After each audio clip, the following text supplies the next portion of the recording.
Alors, cette question universelle qui nous a tous traversé l'esprit lorsqu'on s'est trouvé devant une jolie femme qui avait du caractère et on s'est senti intimidé et une sorte de perte de confiance en soi. Ben, c'est ce que nous pose ce lecteur comme question.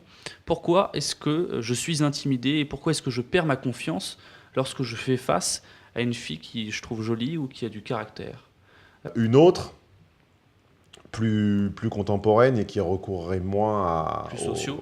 au gène et à l'histoire, euh, c'est que on a honte de notre désir et que l'homme qui aborde une... Alors je sais qu'aujourd'hui ce discours est parasité parce que les femmes sont en fait, ont l'impression d'être en permanence abordées par les hommes, ce qui en réalité n'est pas vrai. Elles sont en permanence abordées par un petit groupe d'asociaux, de racailles, de Aborder, paumés. c'est même Oui, oui, un elles sont bien, enfin un bien, abordées, harcelées, voilà, plutôt, oui. emmerdées et plottées par un microscopique petit groupe d'hommes dont on ne donnera pas plus de caractéristiques pour éviter de se faire emmerder par les défenseurs de la veuve et de l'orphelin, mais je pense que tout le monde a compris de qui il s'agit.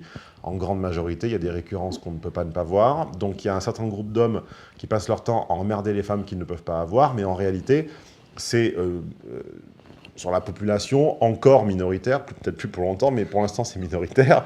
Et donc, le problème, c'est que l'avis des femmes sur ces sujets est peu représentatif parce qu'elles ont l'impression qu'il est extrêmement facile pour un homme d'aborder tout le monde. Ouais. Pourquoi? Parce qu'elles sont abordées sans cesse, mais que par les mêmes. Ouais. En réalité, pour la plupart des gens normaux, toi et tes amis par exemple, tu Oui. ne connais aucun ami qui n'ait pas le cœur qui s'emballe et les sueurs froides au moment d'aller aborder une femme qui lui plaît. Vrai. Tu n'en connais pas, ça n'existe pas. Oui. C'est rarissime. Donc, est-ce que tu n'as pas d'amis de cette communauté-là ou de ce groupe social-là? Je crois pas. Donc, la réalité, c'est que l'homme qui va aborder une femme qui lui plaît se confronte à une espèce de jeu de dupe Mhm. qui est de prétendre à un désintéressement. C'est-à-dire, c'est un jeu de comédien de base. Voilà, il ne peut pas avouer que la raison principale de son intérêt, c'est une partie de son corps, ce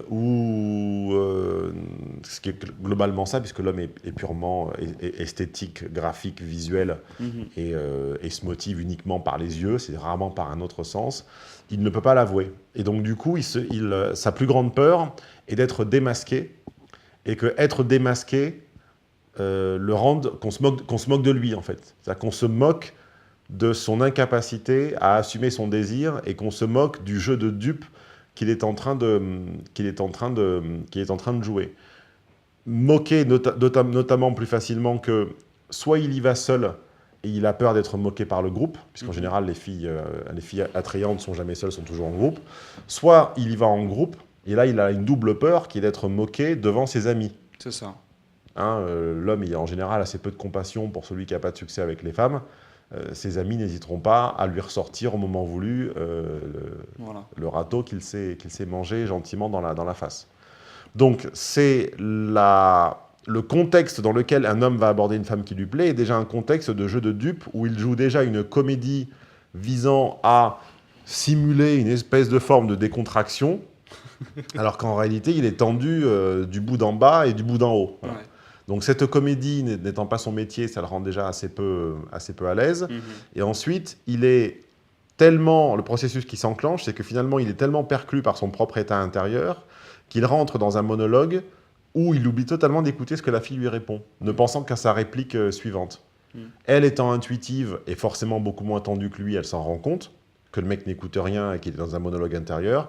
Et en général, la sanction est immédiate, désintérêt qui fait exploser la chaudière interne du mec qui tout à coup se met à se remettre en question, qu'est-ce que j'ai fait, qu'est-ce que j'ai pas fait, agacement, énervement, tension, petit tic, et là en général ça casse et elle s'en va. Voilà.